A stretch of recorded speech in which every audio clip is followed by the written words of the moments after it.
Saviez-vous que pour produire une seule plaquette de beurre, il faut près de 3 litres de lait? Oui, ce petit bloc doré que vous tartinez sur votre pain le matin a une origine bien plus complexe et fascinante que vous ne l'imaginez. Le beurre est l'un des produits laitiers les plus consommés au monde, présent dans des millions de cuisines depuis des siècles. Mais derrière sa saveur crémeuse et sa texture onctueuse, se cache une histoire que peu connaissent. Une histoire qui combine tradition et haute technologie, biologie animale et ingénierie de précision. Dans cette vidéo, je vous emmènerai à travers le processus complet de fabrication du beurre dans une usine moderne. Nous verrons comment tout commence dans les fermes laitières, avec des vaches spécialement soignées pour produire du lait de qualité. Nous suivrons le lait dans son voyage depuis la traite automatisée jusqu'au réservoir de stockage, en passant par des contrôles de qualité stricts, des processus de pasteurisation, la séparation de la crème et la magie du barattage qui transforme la graisse en beurre. Comment obtient-on cette texture parfaite? Quelles machines rendent cette transformation possible? Et pourquoi chaque étape du processus est-elle si importante? Préparez-vous à le découvrir. C'est pas seulement l'histoire d'un aliment, c'est une œuvre d'ingénierie alimentaire.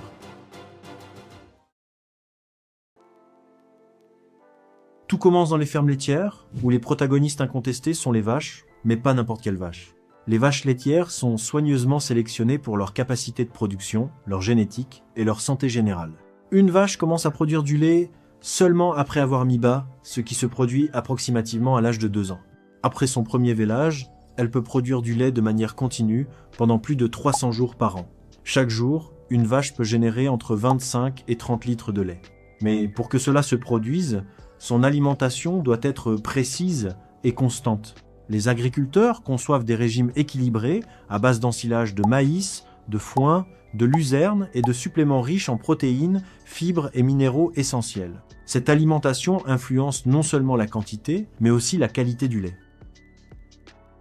Mais comment cette nourriture est-elle récoltée? Grâce à des machines de récolte modernes capables de traiter des tonnes de fourrage en peu de temps. Le fourrage est coupé en petits morceaux et stocké dans des silos où il fermente pendant des semaines, développant des bactéries lactiques qui aident à le conserver et à améliorer sa valeur nutritive. Cette fermentation est essentielle. Elle permet aux vaches d'avoir une alimentation de haute qualité, même pendant les saisons où l'herbe se fait rare. Une fois fermentée, la nourriture est mélangée de manière automatisée. Un système composé de lames et d'axes rotatifs combine des ingrédients comme l'ensilage, le foin et les suppléments nutritionnels, garantissant que chaque vache reçoive une alimentation homogène. Ce mélange est transporté directement au mangeoire au moyen de courroies ou de bras mobiles qui distribuent la nourriture sans effort humain. Lorsque les vaches sont bien nourries, leur santé reste stable et leur production de lait également. Mais le lait n'apparaît pas par magie. Le processus de traite requiert précision et attention. Dans de nombreuses fermes modernes, les vaches s'approchent volontairement des stations de traite automatisées. Là, leurs pies sont d'abord nettoyées avec des solutions désinfectantes. Ensuite, des gobelets sous vide sont placés, imitant la succion d'un veau. Ce système automatisé est surveillé par des capteurs qui régulent le flux de lait, évitant la surtraite et protégeant la santé de l'animal. L'ensemble du processus est rapide, hygiénique et efficace. Et le meilleur, il ne cause aucun stress à l'animal. Le lait trait s'écoule directement vers des réservoirs de refroidissement, où il est maintenu en dessous de 4 degrés Celsius pour conserver sa fraîcheur. Dans les installations à grande échelle, un système rotatif peut traire entre 300 et 400 vaches par heure, récoltant plus de 10 000 litres de lait pendant ce temps. Et tout cela n'est que la première étape du processus. Une fois que le lait a été collecté directement dans les réservoirs de refroidissement à la ferme, commence son voyage vers l'usine de transformation. Mais avant d'y arriver, il doit passer par une série de contrôles de qualité exhaustifs qui garantissent que chaque litre respecte les normes sanitaires les plus élevées. Les camions-citernes réfrigérés collectent le lait quotidiennement et le transportent en le maintenant à une température constante, généralement en dessous de 4 degrés Celsius. En arrivant à l'usine, le lait n'entre pas immédiatement. D'abord, des échantillons sont prélevés et analysés dans des laboratoires spécialisés. On vérifie la présence de bactéries, de résidus d'antibiotiques, ainsi que les niveaux de matières grasses, de protéines et de lactose. Si quelque chose ne correspond pas, le lot complet peut être rejeté. De plus, on vérifie la couleur, l'odeur et même la consistance. Bien que cela puisse sembler simple, chacun de ces paramètres offre des informations clés sur la santé des vaches, l'état du transport et les conditions hygiéniques de la collecte. C'est un système rigoureux mais essentiel. Une fois approuvé, le lait est connecté à un système de canalisation complètement fermé qui le mène directement vers d'énormes réservoirs de stockage en acier inoxydable. Ces réservoirs sont conçus pour éviter tout type de contamination externe et sont équipés de capteurs qui surveillent constamment la température, le niveau du liquide et la pression interne.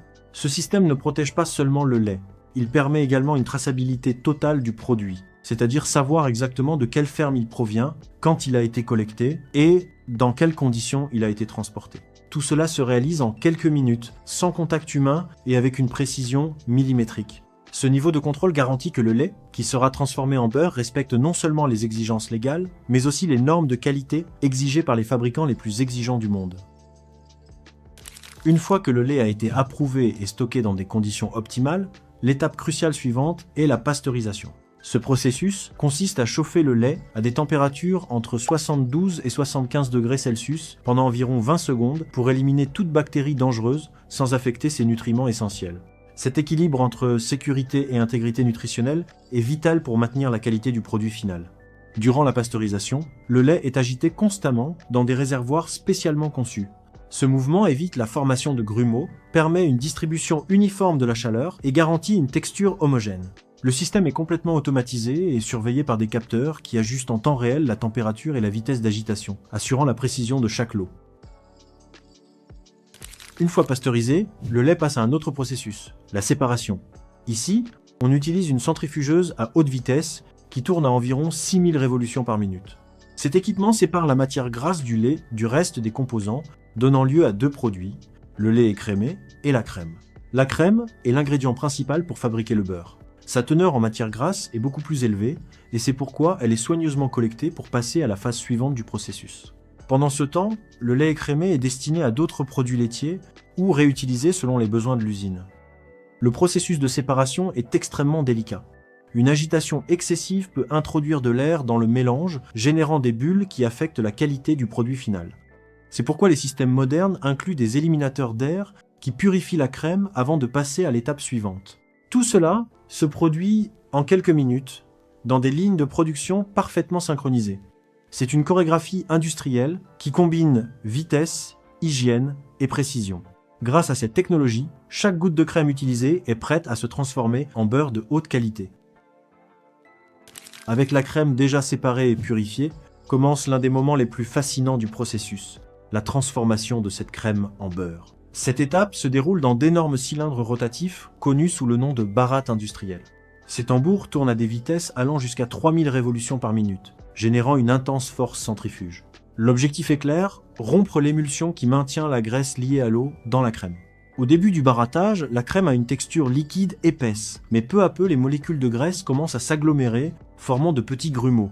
C'est la magie du processus. Lorsque cette émulsion se rompt, la graisse se solidifie et se sépare complètement du liquide, que nous connaissons sous le nom de bas-beurre ou buttermilk. Au fur et à mesure que le barattage continue, le beurre commence à acquérir sa texture crémeuse et ferme caractéristique. Pour garantir que le produit soit uniforme, les machines contrôlent des paramètres tels que la température interne, la vitesse de barattage et le temps exact d'opération. Au total, ce processus peut durer entre 45 minutes et 1 heure, selon la quantité de crème et le type de beurre que l'on souhaite produire. Durant ce temps, un système automatique élimine l'excès de bas-beurre à travers des canaux de drainage. Ce liquide résiduel n'est pas gaspillé. Il peut être réutilisé dans d'autres produits alimentaires, utilisé comme base pour des boissons ou même comme ingrédient pour la boulangerie et la pâtisserie. Une fois que le beurre a atteint la consistance désirée, il est transféré vers un module de malaxage. Dans cette phase, la masse de beurre est travaillée avec des rouleaux qui la lissent, éliminent les poches d'air et homogénéisent sa texture. Ici aussi, on peut ajouter des ingrédients supplémentaires comme du sel, des cultures lactiques ou des arômes naturels si l'on désire un beurre gourmet ou avec des propriétés spéciales. Ce qui reste à la fin de cette étape est une masse douce, élastique, de couleur jaune pâle, prête à recevoir une forme et à être emballée. Bien qu'il soit techniquement déjà du beurre, il reste encore quelques étapes avant qu'il puisse arriver sur votre table sous forme de plaquettes parfaitement moulées. Ce processus ne transforme pas seulement la matière première, il définit aussi la qualité finale du produit. La texture, la saveur, la fermeté et la durabilité du beurre dépendent directement de ce qui se passe ici. Une danse précise entre température, force, temps et beaucoup de techniques.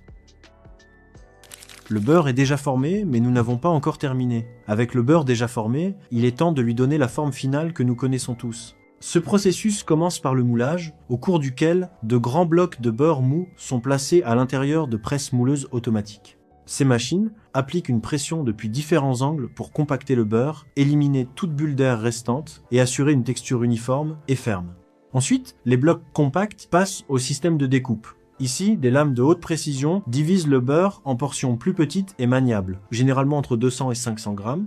Ce processus est rapide et complètement automatisé, ce qui permet de produire des centaines d'unités par minute sans perdre en qualité ni en consistance.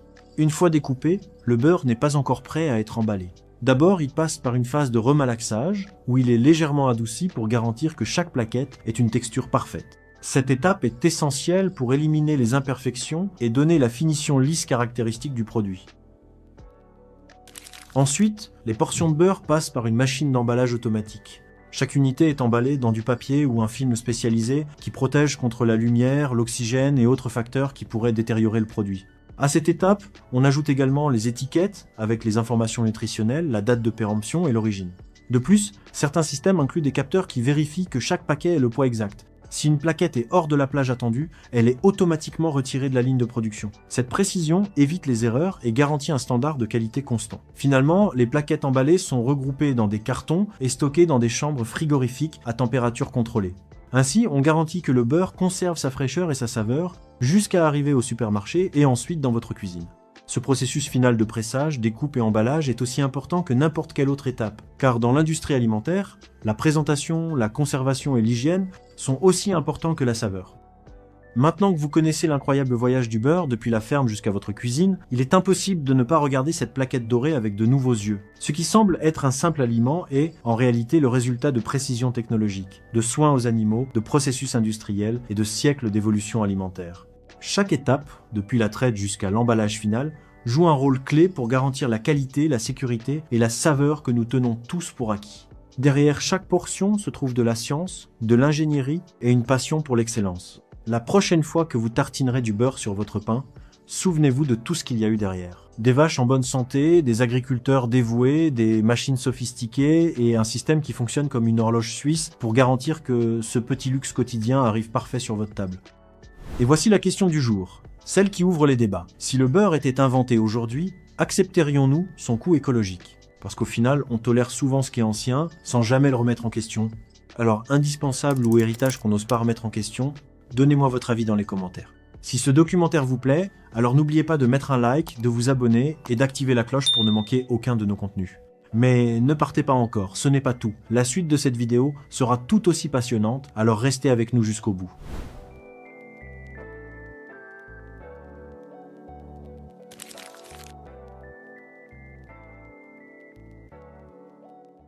Le lait en poudre, si présent dans nos cuisines, nos recettes et nos produits du quotidien, semble être un ingrédient banal, presque évident. Pourtant, derrière ce produit si léger et si simple en apparence, se cache une industrie gigantesque, technologique et incroyablement précise. Le lait en poudre est obtenu en retirant presque toute l'eau contenue dans le lait liquide, grâce à des procédés industriels avancés comme le séchage par atomisation. Chaque année, plus de 9 millions de tonnes de lait en poudre sont produites et consommées dans le monde, un chiffre absolument colossal lorsque l'on sait que ce produit n'existait pas encore il y a 2 siècles. Le Brésil est aujourd'hui le 3e plus grand producteur de lait en poudre entier, juste derrière la Nouvelle-Zélande et la Chine, tandis que la France occupe une place stratégique dans le marché européen et mondial, grâce à des milliers de fermes laitières, une longue tradition de transformation du lait et une expertise reconnue dans la fabrication de lait infantile, de poudres industrielles et de produits nutritionnels. En France, la consommation moyenne varie entre 800 grammes et 1 kg par habitant chaque année, tandis qu'au Brésil, elle atteint parfois 1 kg par personne, ce qui illustre l'importance culturelle et alimentaire de ce produit. Mais comment un liquide frais et fragile, stocké à 4 degrés seulement, peut-il être transformé en un produit sec, stable, capable d'être conservé pendant plus d'1 an et transporté à travers le monde sans perdre ses qualités nutritionnelles? Pour le comprendre, il faut remonter loin dans l'histoire. En 1832, Nicolas Appert, inventeur français connu pour ses travaux sur la conservation des aliments, met au point une méthode permettant de condenser le lait. Quelques années plus tard, en 1855, apparaissent les premières tentatives de séchage du lait à l'air chaud, mais c'est seulement dans les années 1860 que les premières productions commerciales de lait en poudre voient le jour. Ces premières poudres, pas encore parfaites, étaient destinées aux militaires, aux marins et aux voyageurs, car elles étaient faciles à transporter, se conservaient longtemps et évitaient les risques de détérioration. L'année 1867 marque un tournant historique lorsqu'Henri Nestlé met au point une farine lactée à base de lait évaporé, de farine et de sucre, destinée aux bébés souffrant de malnutrition. Ce produit connaît un succès phénoménal, sauve des milliers de vies et pose les bases de l'industrie moderne du lait en poudre. Cependant, la véritable révolution arrive au début du XXe siècle, vers 1920, avec l'invention du sécheur par atomisation, plus connu sous le nom de spray dryer. Cette machine projette le lait concentré dans une tour géante remplie d'air chaud, transformant instantanément le liquide en poudre. Ce procédé, extrêmement efficace, permet enfin de produire du lait en poudre à grande échelle avec une qualité homogène et une conservation excellente. Durant les guerres mondiales, cette innovation devient indispensable. Légère, nutritive, stable et peu coûteuse, la poudre de lait nourrit les soldats sur tous les continents. Après les conflits, elle s'impose comme un produit essentiel dans l'alimentation infantile, les programmes humanitaires, l'industrie agroalimentaire et les foyers du monde entier. Mais avant d'être réduit en poudre, le lait doit être produit, collecté et traité selon des normes drastiques. En France, au Brésil, en Nouvelle-Zélande ou aux États-Unis, les grandes entreprises laitières imposent des standards rigoureux de bien-être animal, de qualité du produit et de traçabilité. Les vaches laitières appartiennent souvent à des races hautement productives comme la Holstein, la Jersey, la Montbéliarde ou la Girolando, capables de produire entre 30 et 35 litres de lait par jour, parfois plus dans les exploitations les plus performantes. Pour atteindre ces niveaux de production, les animaux reçoivent une alimentation équilibrée, généralement composée d'herbes, de fourrage, de maïs, de soja, de minéraux et parfois de compléments énergétiques.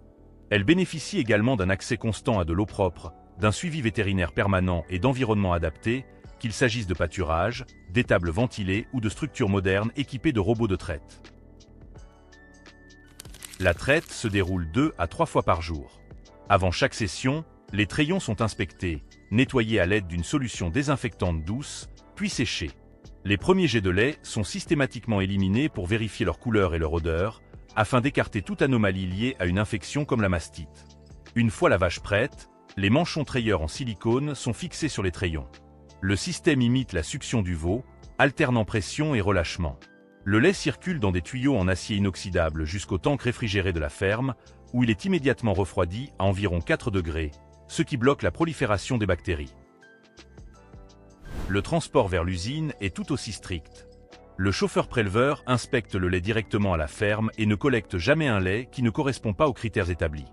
Le lait est ensuite pompé vers le camion-citerne isotherme, équipé d'un système de refroidissement capable de maintenir une température stable pendant tout le trajet. Arrivé à l'usine, il est analysé une seconde fois, mais cette fois-ci en laboratoire. Analyse des protéines, des matières grasses, du taux de cellules, vérification de l'absence de résidus d'antibiotiques, test d'adultération, mesures microbiologiques complètes. Ce n'est qu'après validation que le lait passe dans les immenses silos réfrigérés, certains pouvant contenir jusqu'à 2,5 millions de litres. La première étape du traitement est la standardisation de la matière grasse. Le lait cru, naturellement variable selon l'alimentation et la période de lactation, est envoyé dans une centrifugeuse où la crème se sépare du lait écrémé. Les deux phases peuvent ensuite être recombinées avec une précision absolue afin d'obtenir un lait entier, demi-écrémé ou totalement écrémé selon le produit fini recherché. Tout le processus est automatisé et surveillé par des capteurs en temps réel. Une fois standardisé, le lait doit être pasteurisé. Pour le lait en poudre, on utilise généralement le procédé HTST qui chauffe le lait à 75 degrés pendant 20 secondes. Cela élimine les micro-organismes potentiellement dangereux tout en préservant la qualité nutritionnelle. Après la pasteurisation, le lait est dirigé vers les évaporateurs. Ces équipements gigantesques fonctionnent sous vide, ce qui permet de réduire la température d'évaporation et d'éviter toute altération du lait. Entre 50 et 60% de l'eau est retirée, donnant naissance à un lait concentré onctueux, plus proche du lait condensé que du lait liquide. Ce concentré est ensuite envoyé vers l'étape la plus spectaculaire du processus, l'atomisation. Dans une tour de séchage pouvant dépasser 30 mètres de hauteur, le lait concentré est pulvérisé en fines gouttelettes grâce à des buseaux de pression ou à des disques rotatifs tournant jusqu'à 20 000 tours par minute. Une puissante colonne d'air chaud, souvent comprise entre 150 et 200 degrés, traverse alors la tour. La chaleur provoque une évaporation instantanée de l'eau, ne laissant derrière elle que de microscopiques particules solides. Ces particules tombent lentement au fond de la tour, où elles sont collectées, aspirées et transportées vers des systèmes de refroidissement. La poudre est ensuite tamisée pour éliminer les agglomérats, homogénéisée pour obtenir une granulométrie parfaite, puis transférée vers les machines de conditionnement. Selon l'utilisation finale, le lait en poudre peut être emballé dans des sacs industriels de 25 kg destinés aux entreprises alimentaires, ou dans des boîtes métalliques et des sachets de 200 g à 2 kg pour les consommateurs domestiques. Les salles de conditionnement fonctionnent en atmosphère contrôlée afin d'éviter toute contamination. Avant la fermeture des emballages, une injection de nitrogène est appliquée pour chasser l'oxygène, ce qui empêche l'oxydation et prolonge fortement la durée de conservation. Les boîtes sont ensuite hermétiquement scellées, pesées, étiquetées, contrôlées par caméra, puis envoyées vers les entrepôts.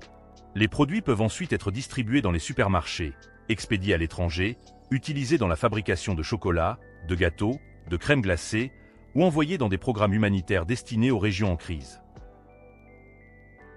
Ainsi, derrière chaque cuillère de lait en poudre que tu verses dans un café, une pâtisserie ou un biberon, se cache une chaîne industrielle immense, combinant savoir-faire agricole, recherche scientifique, innovation technologique et normes de qualité parmi les plus strictes du monde.